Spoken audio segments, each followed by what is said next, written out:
Kaawaan mo ako, Diyos, ayon sa iyong kabutihan, ayon sa lakip ng iyong Ama, mariin ang aking kasama.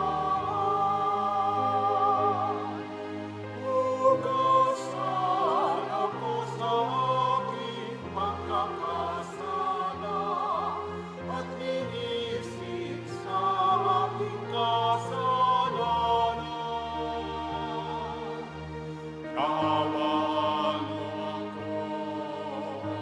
Diyos, ayon sa iyong kabutihan,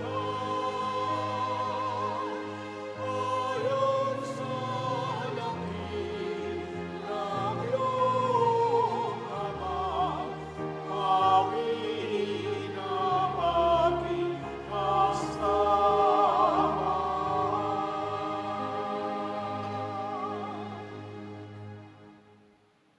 Sa ngala ng Ama at ng Anak at ng Espiritu Santo, Amen. sumainyo ang Panginoon. At sumairi. Mga kapatid, aminin natin ang ating mga kasalanan upang marapat tayong gumanap sa banal na pagdiriwang.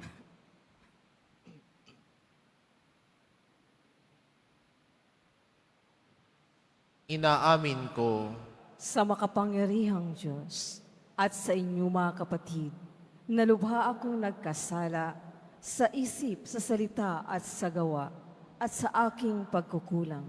Kaya isinasamo ko sa mahal na Birheng Maria, sa lahat ng mga anghel at mga banal, at sa inyo mga kapatid, na ako'y ipanalangin sa Panginoong ating Diyos. kaawaan tayo ng makapangyarihang Diyos, patawarin tayo sa ating mga kasalanan at patnubayan tayo sa buhay na walang hanggan. Amen. Panginoon, kaawaan mo kami. Panginoon, kaawaan mo kami. Kristo, kaawaan mo kami. Kristo, kaawaan mo kami.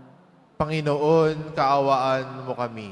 Panginoon, kaawaan mo kami. Manalangin tayo.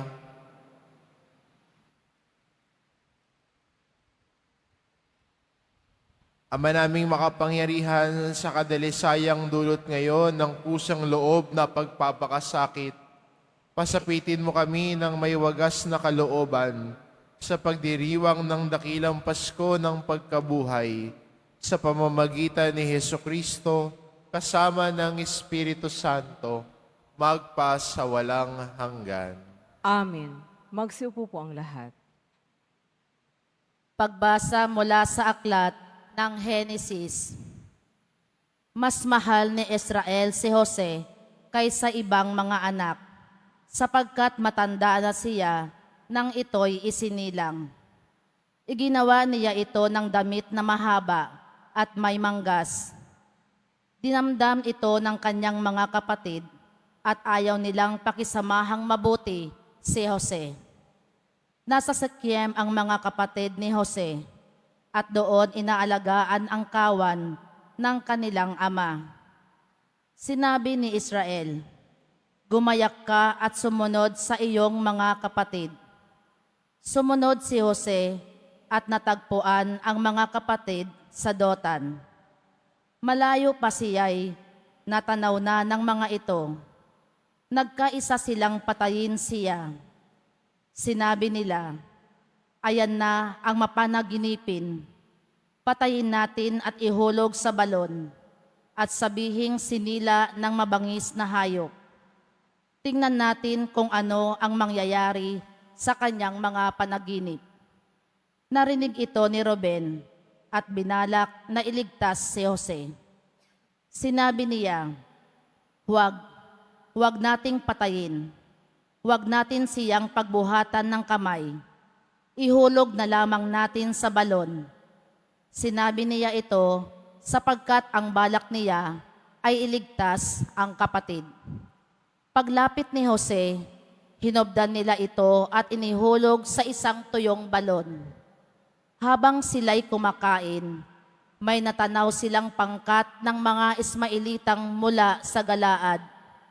Ang kanilang mga kamelyo ay may kargang mga gagawing pabango at dadalhin sa Ehipto. Sinabi ni Hoda sa kanyang mga kapatid, "Wala tayong mapapala kung patayin natin ang ating kapatid. Mabuti pa'y ipagbili na lamang natin siya sa mga Ismailita kaysa ating saktan. Siya'y kapatid din natin, laman ng ating laman at dugo ng ating dugo." At sila'y nagkasundo. Nang malapit na ang mga mangangalakal, iniahon nila si Jose at ipinagbili sa halagang 20 pirasong pilak. At si Jose dinala ng mga Ismailita sa Ehipto. Ang salita ng Diyos. Salamat sa Diyos.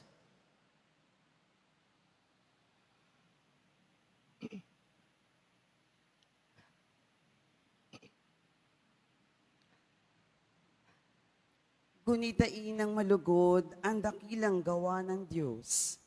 Gunitain ng malugod ang dakilang gawa ng Diyos.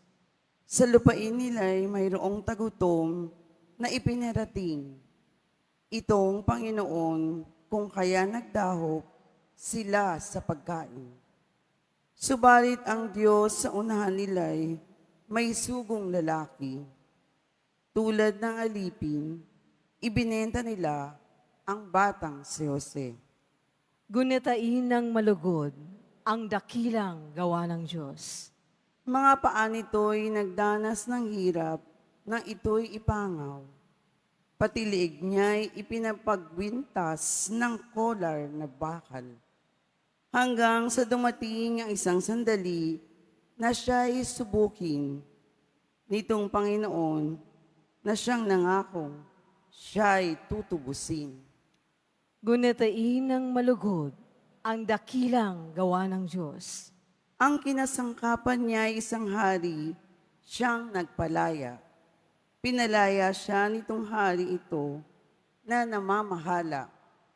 Doon sa palasyong tahanan ng hari, pinapamahala sa buong lupain, si Jose ginawa niyang katiwala.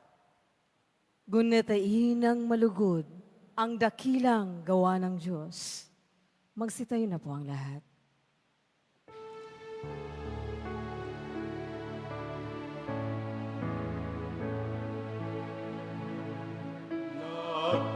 Nagpupuri kami sa'yo, Panginoong Jesucristo. Nagpupuri kami sa'yo, Panginoong Jesucristo. Pag-ibig sa sanlibutan ng Diyos ay gayon na lamang kanyang anak ibinigay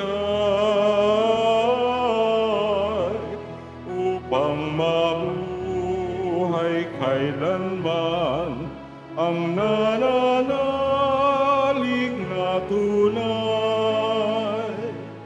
Nagpupuri kami sa'yo, Panginoong Jesucristo.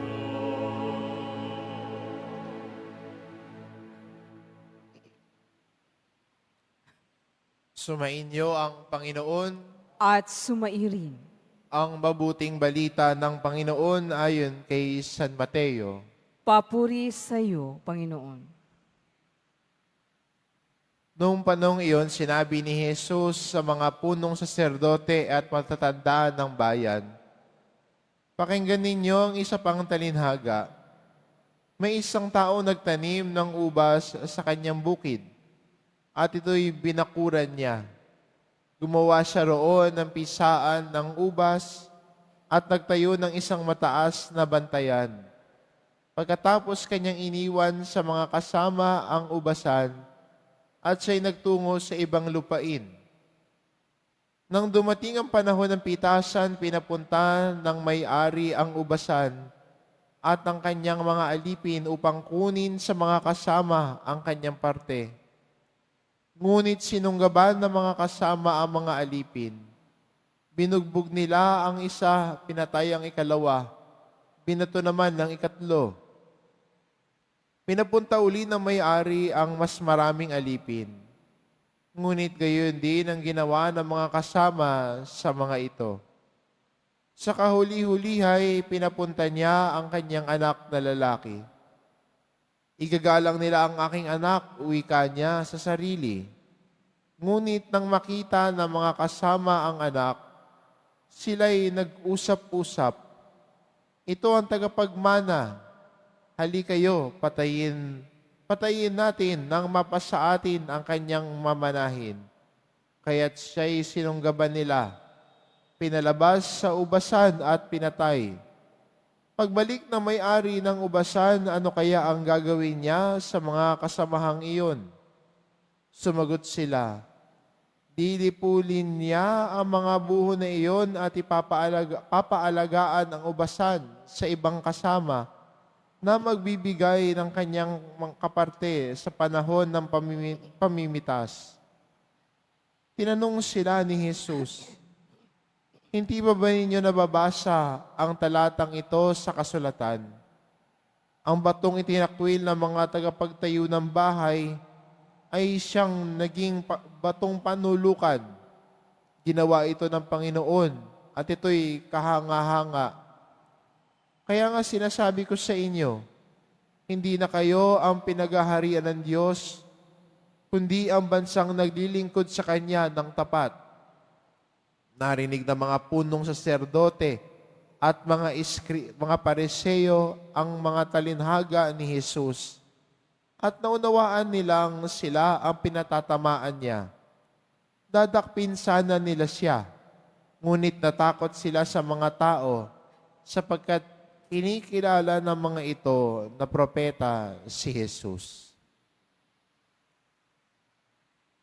Ang mabuting balita ng Panginoon. Pinupuri ka namin, Panginoong Jesucristo. Magsiupo muna po ang lahat. Sa Biyernes na ito, nakapaloob sa panahon ng Kwaresma, ay tayo mga deboto ay lumalapit sa Poong Jesus Nazareno. Ang Biyernes bilang araw ng debosyon natin. At kasama din ang ating debosyon ay ang kahandaan din nating pakinggan ang tinig at salita ng Poong Jesus Nazareno. Kasama sa debosyon natin ang pakikinig. Ang debosyon natin, hindi lang tayo nagdadasal, hindi lang tayo nag-aari ng mga sakripisyo, hindi lang tayo humahawak sa imahe ng Poong Jesus Nazareno. Hindi kasama din sa ating debosyon ang pakikinig. At ang taong tunay na deboto ay handang makinig sa salita ng Diyos. At kahit na ang salita ng Diyos kuminsan nagbibigay sa atin ng kaginhawaan, nagbibigay ng inspirasyon at consolation sa buhay natin. Pero sa ganun din, ang parehong salita ng Diyos ay minsan ay humahamon din sa mga panahon na matitigas ang ulo natin. Sa mga panahon na mataas ang tingin natin sa sarili natin. Kaya maganda rin hayaan din natin na ang salita ng Diyos hindi lang magbigay consolation sa buhay natin, kundi hamunin din tayo tungo sa mas maayos na pamumuhay at mas maayos na pagsunod bilang isang deboto at disipulo ng Poong Nazareno. Sa ating ebanghelyo, magandang mapansin natin ang talinhaga na ginamit ni Jesus. Sinabi niya, may isang nagtayo ng ubasan, pinaalagaan niya, at umalis yung may-ari. At nung hihingi na nung may-ari yung kaparte, anong ginawa ng mga nangangalaga at kasama niya? Hindi sila nagbigay. Nakalimutan yata nila na hindi sila yung may-ari nun. Ano ang trato nila? Sila na ngayon, yung tingin nila, ako ang may-ari. Hindi ako magbibigay. Pero kung titignan naman natin, pinagkatiwala lang sa kanila ito. Pinaalagaan. Na minsan sa atin din bilang mga Kristiyano, may mga yugto sa buhay natin at parte sa buhay natin na iniisip natin, ay dahil sa akin yan, ako yan. But we forget that the Lord has moved in our lives o may mga bagay din sa buhay natin na pinagkatiwala sa atin ng Diyos, pero ang tingin natin, ay hindi, akin yan. Iniisip, hindi, akong may dahilan yan.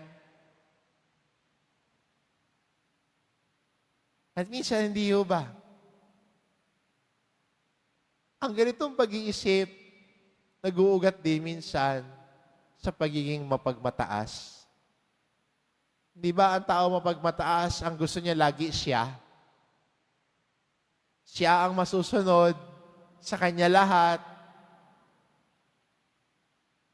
Siya na ang gustong pumalit sa araw, na iikot ang bagay tungo sa kanya at iikot ang lahat sa kanya.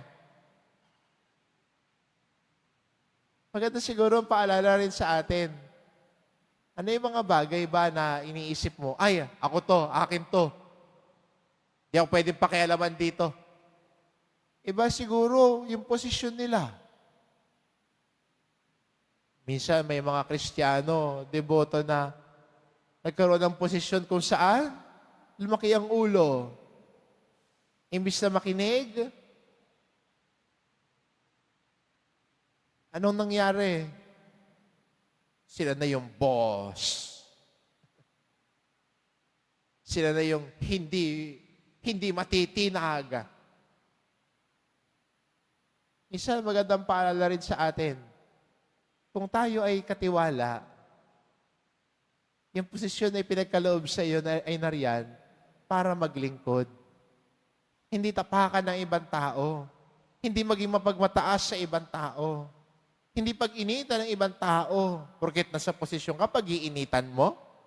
Yung hindi mo feel, hindi mo kasundo. Yung posisyon na binigay sa'yo, para pa sa paglilingkod yan. Pinagkatiwala sa iyo yan.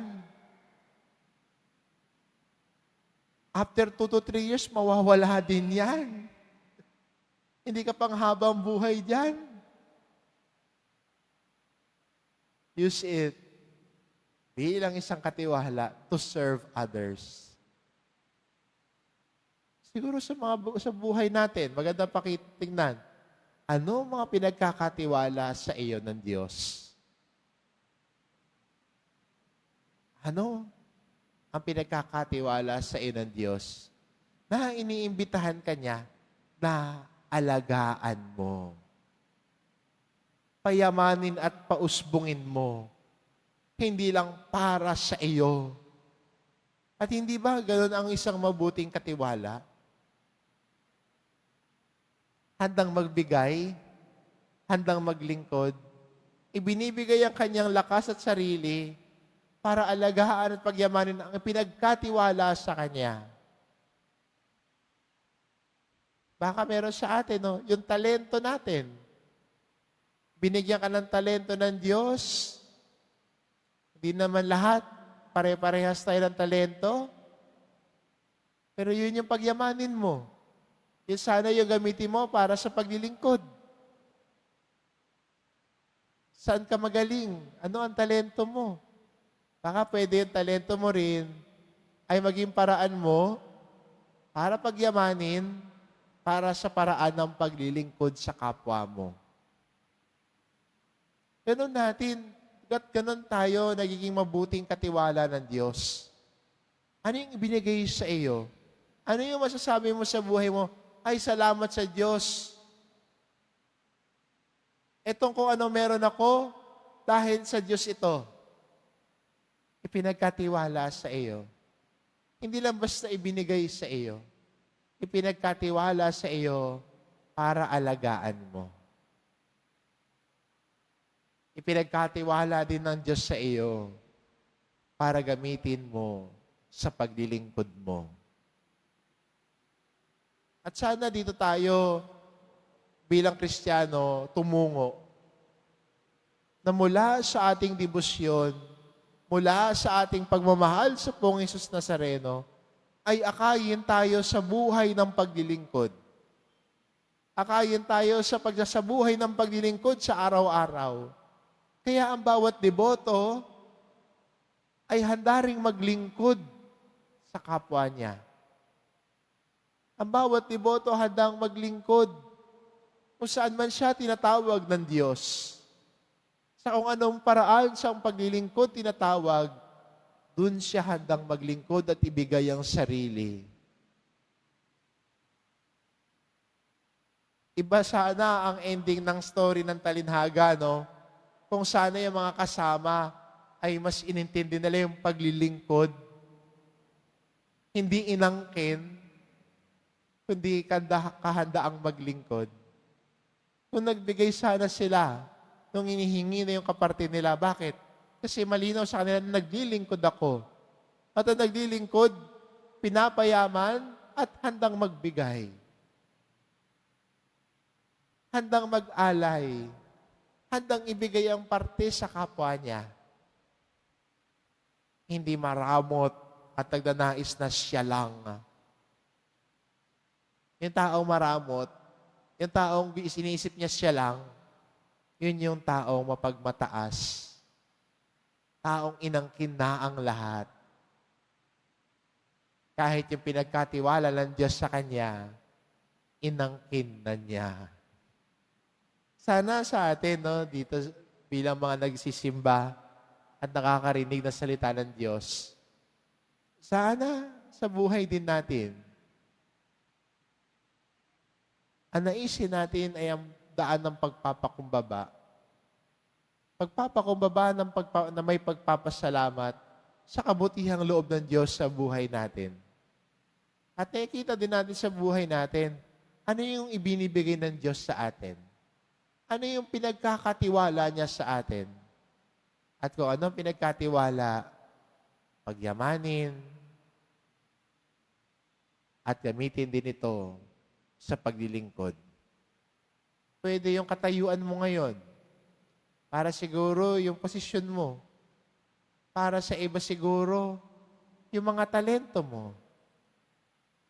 Pinagkatiwala ng Diyos yan, gamitin sa paglilingkod, pagyamanin ng husto. Kung ganito yung gagawin natin, tayo ay sumusunod kay Jesus. Na mula sa ating debosyon sa Kanya, tayo ay naging Kanyang disipulo. Disipulo na handang maglingkod. Disipulo na handang mag-alay at pagbigay. Disipulo na sumusunod sa Kanya parati at lagi. Amen.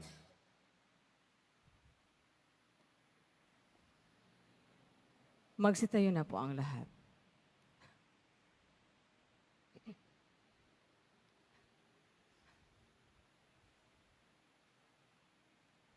Minamahal kong mga kapatid, habang pinagninilayan ang babala sa Ebanghelyo tungkol sa pangangailangan mamunga, ihain natin ang ating mga kahilingan sa Diyos Ama. Ang ating itugon, Panginoon ng Ubasan, pagpalain mo ang aming mga buhay.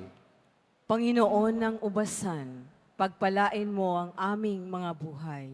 Ang Santo Papa, naway makatanggap ng liwanag, lakas at tulong sa kanyang pag-akay sa simbahan sa mga panahong ito ng kahirapan. Manalangin tayo. Panginoon ng Ubasan, pagpalain mo ang aming mga buhay.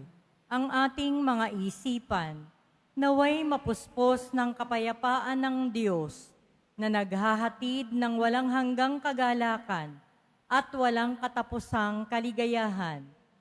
Manalangin tayo. Panginoon ng ubasan, pagpalain mo ang aming mga buhay. Sa ating mga sariling buhay, naway makapagbigay tayo ng bunga ng pag-ibig, pagpapatawad, katarungan at kapayapaan.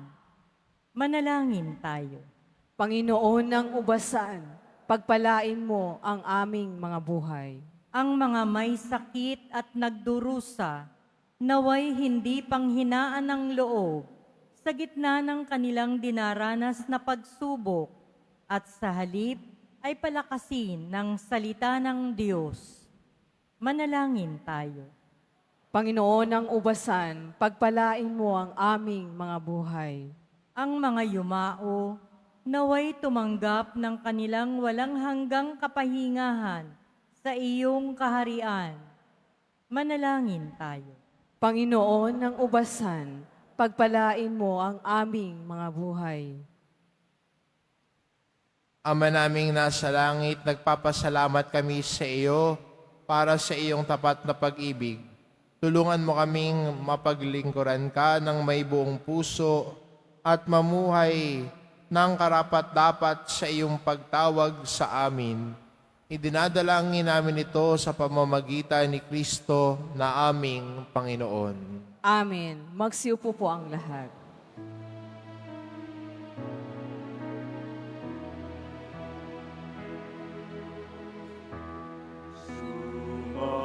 Sumasamo kami sa'yo, marapating yaring alay.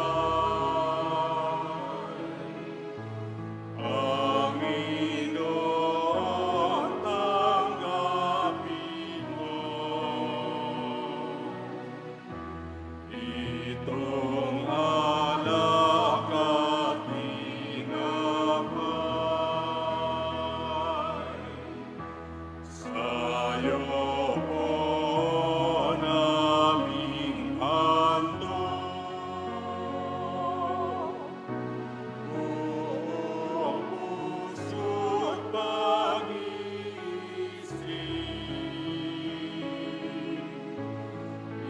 Ilayo mo sa panganib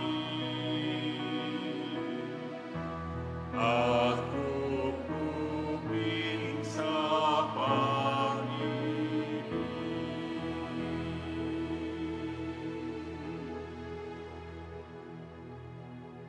Magsitayo na po ang lahat.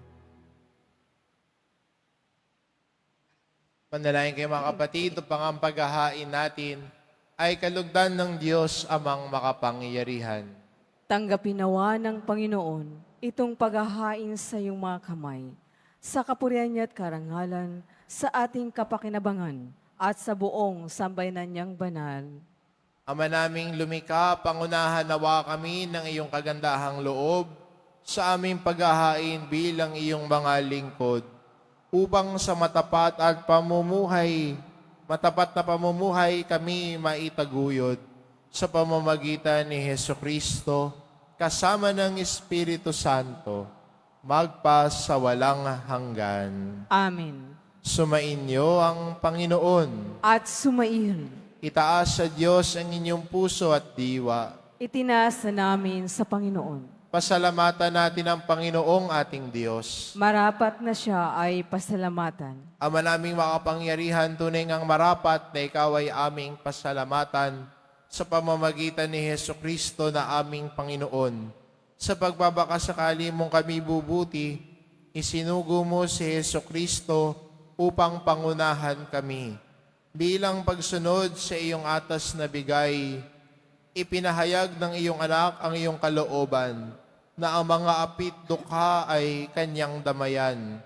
Ngayon ay iyong inihahandog ang pagkakataong aming maisaloob, ang kanyang ganap at kusang pagdilingkod, upang sa iyo'y lagi kaming makasunod.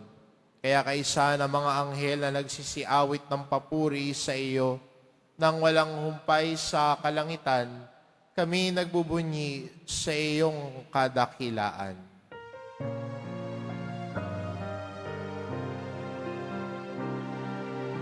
Santo, Santo, Santo, Panginoong Diyos ng mga hukbo, napupuno ang langit at lupa ng kadakilaan mo. Hosana, Hosana, Hosana sa kaitaasan. Hosana, Hosana, Hosana sa kaitaasan. Pinagpalaan na paririto sa ngalan ng Panginoon. Hosana, Hosana, Hosana sa kaitaasan. Hosana, Hosana, Hosana sa kaitaasan. Magsilod po. Ama naming banal, ikaw ang bukal ng tanang kabanalan, kaya't sa pamamagitan ng iyong Espiritu, gawin mong banal ang kaloob na ito, upang para sa amin maging katawan at dugo ng aming Panginoong Hesukristo.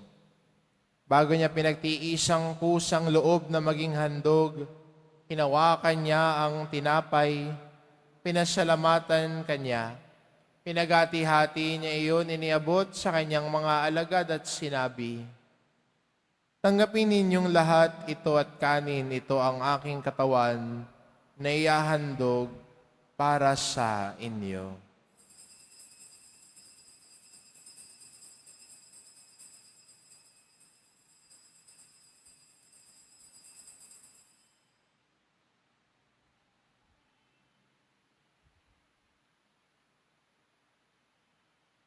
Gayun din naman na matapos ang hapunan, hinawakan niya ang kalis.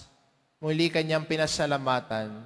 Iniabot niya ang kalis sa kanyang mga alagad at sinabi, "Tanggapin ninyong lahat ito at inumin ito ang kalis ng aking dugo, ng bago at walang hanggang tipan. Ang aking dugo na ibubuhos para sa inyo at para sa lahat, sa ikapagpapatawad ng mga kasalanan. Gawin ninyo ito sa pag-alala sa akin."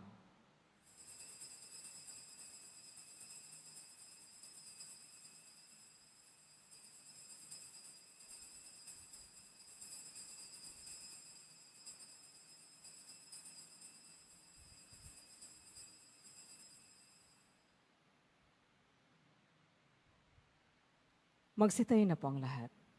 Ipagbunyi natin ang misteryo ng pananampalataya. Si Kristo'y namatay, si Kristo'y nabuhay, si Kristo'y babalik sa wakas ng panahon. Ama, ginagawa namin ngayon ang pag-alala sa pagkamatay at muling pagkabuhay ng iyong anak. Kaya't inaalay namin sa iyo ang tinapay na nagbibigay buhay at ang kalis na nagkakaloob ng kaligtasan.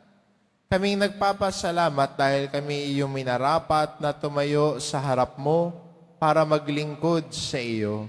Isinasamo namin kaming magsasalo-salo sa katawan at dugo ni Kristo ay mabuklod sa pagkakaisa sa pamamagitan ng Espiritu Santo. Ama, lingapin mo ang iyong simbahang laganap sa buong daigdig. Puspusin mo kami sa pag-ibig kaisa ni Francisco na aming Papa at ni Jose na aming Obispo at ng Tanang Kaparian. Alalahanin mo rin ang mga kapatid naming nahimlay na may pag-asang sila'y muling mabubuhay. Gayon din ang lahat ng mga pumanaw. Kaawaan mo sila at patuloyin sa iyong kaliwanagan. Kaawaan mo at pagindapatin kaming lahat na makasalo sa iyong buhay na walang wakas. Kaisa ng mahal na Birheng Maria na ina ng Diyos, ng kabiyak ng puso niyang si San Jose, kaisa ng mga apostol at ng lahat ng mga banal na namuhay dito sa daigdig ng kalugod-lugod sa iyo, maipagdiwang nawa namin ang pagpupuri sa ikararangal mo sa pamamagitan ng iyong anak na aming Panginoong Heso Kristo. Sa pamamagitan ni Kristo kasama niya at sa Kanya ang lahat ng parangal at papuri ay sa iyo, Diyos amang makapangyarihan, kasama ng Espiritu Santo, magpa sa walang hanggan.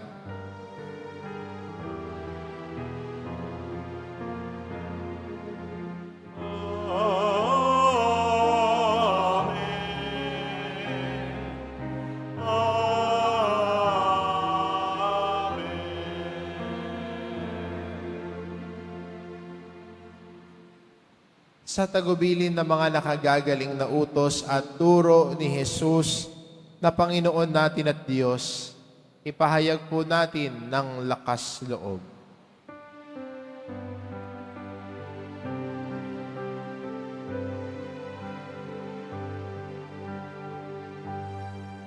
Ama namin sumasalangit ka sa mahinang ngalan mo.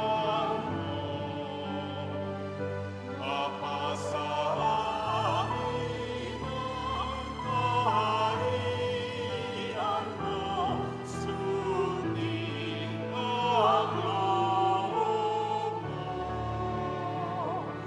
Dito sa lupang naranong sa langit, bigyan mo kami ngayon ng aming kakanin sa araw-araw. At patawarin mo ang aming mga sala para ng pagpapatawad namin sa nagkakasala sa amin. At huwag mo kaming ipaintulot sa tukso, at ianyaya mo kami sa lahat ng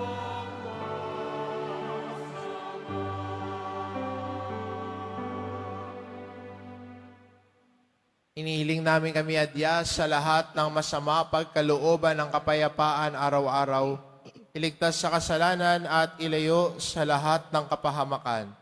Samantalang aming pinananabikan ang dakilang araw ng pagpapahayag ng tagapagligtas naming si Heso Kristo. Sapagkat iyo ang kaharian at ang kapangyarihan at ang kapurihan magpakailanman. Amin. Panginoong Kristo, sinabi mo sa iyong mga apostol, kapayapaan ang iniiwan ko sa inyo, ang aking kapayapaan ang ibinibigay ko sa inyo. Tungayan mo ang aming pananampalataya at huwag ang aming pagkakasala. Pagkalooban mo kami ng kapayapaan at pagkakaisa, ayon sa iyong kalooban, kasama ng Espiritu Santo, magpa sa walang hanggan. Amen. Ang kapayapaan ng Panginoon ay laging sumainyo. At sumairin. Magbigayan kayo ng kapayapaan sa isa't isa. Kordero ng Diyos na nag-aalis ng mga kasalanan ng sanlibutan, maawa ka sa amin. Kordero ng Diyos na nag-aalis ng mga kasalanan ng sanlibutan, maawa ka sa amin.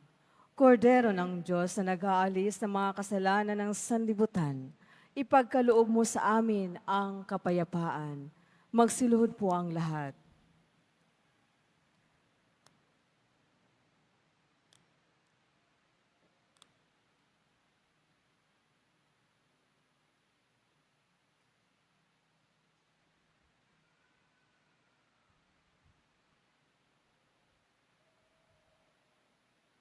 Itong kordero ng Diyos, ito nag-aalis ng kasalanan ng sanlibutan.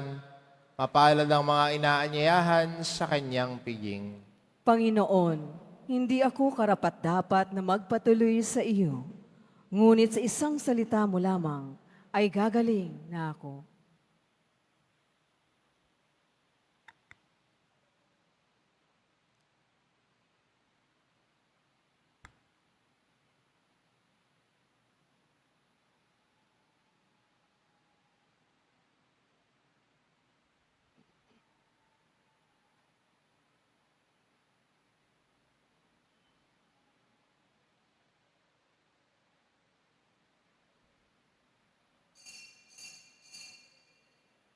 Para sa lahat ng tatanggap ng banal na komunyon, sasagot po tayo ng amin pagkasabi ng pare o ng liminister ng katawan ni Kristo at isuwagad sa bibig bago umalis sa harapan ng pare o ng liminister. Sumunod po tayo.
Announcement.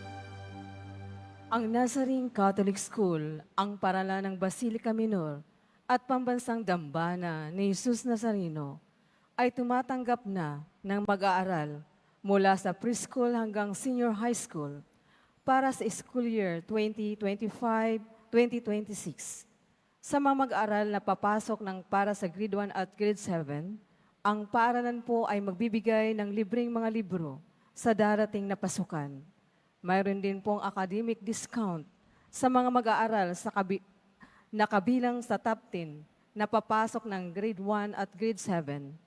May matatanggap na 13,000 EEC subsidy ang mga grade 7 na patuloy na matatanggap hanggang sa sila ay makarating ng grade 10. Bukod pa po dito, ang lahat ng mga mag-aaral na papasok bilang grade 11 mula sa public school ay maaari pong mag-enroll ng libre at wala nang babayaran hanggang sa siya ay matapos ng senior high school.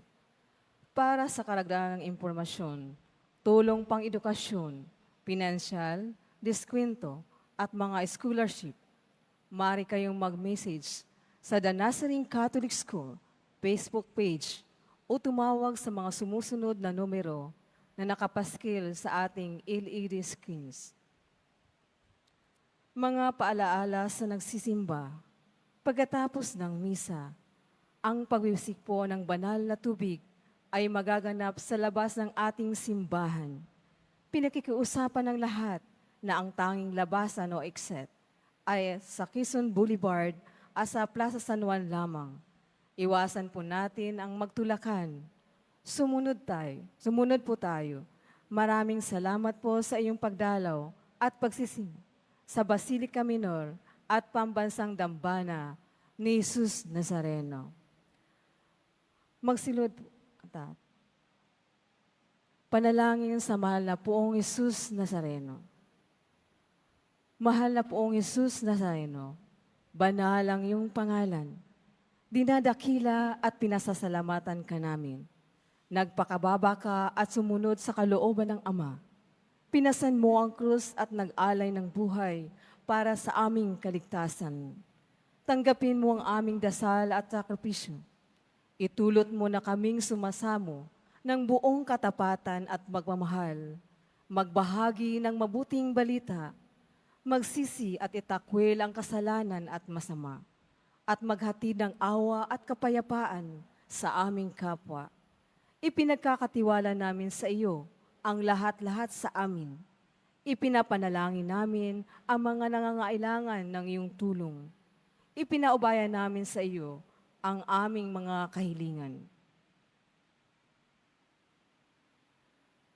Ito ang aming pagdidibusyon at panata ay lalo nawang magpapalapit sa amin sa iyo at sa aming kapwa upang nagmamahal at nagkakaisa kaming magtaguyod ng iyong kaharian dito sa lupa hanggang sa langit na aming tunay na tahanan kung saan naghahari ka sa kalwalatian magpa sa walang hanggan. Amen. Magsitayo na po ang lahat.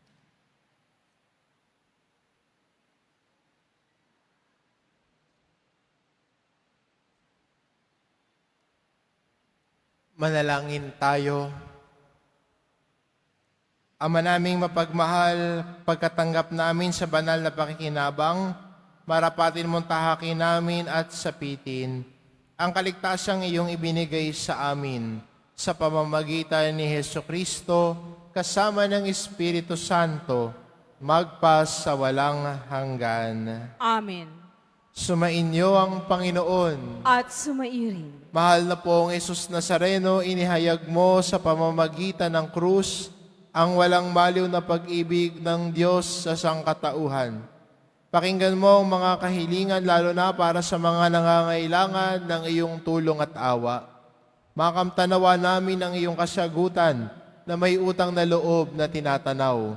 Basbasan din po ninyo ito mga imahen at dasalan upang lalo kaming manalangin at magtiwala sa pamamagitan ng bendisyon na ito, naway lalo kaming maging mapaglingkod, masunurin at tapat sa iyo na aming maluwalhating Panginoon, magpasawalang hanggan.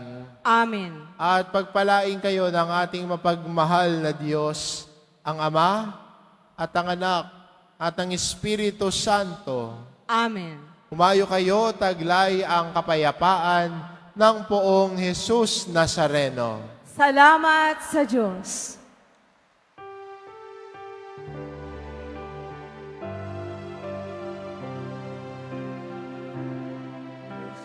Padre Jesus Nazareno, sinasamba ka namin.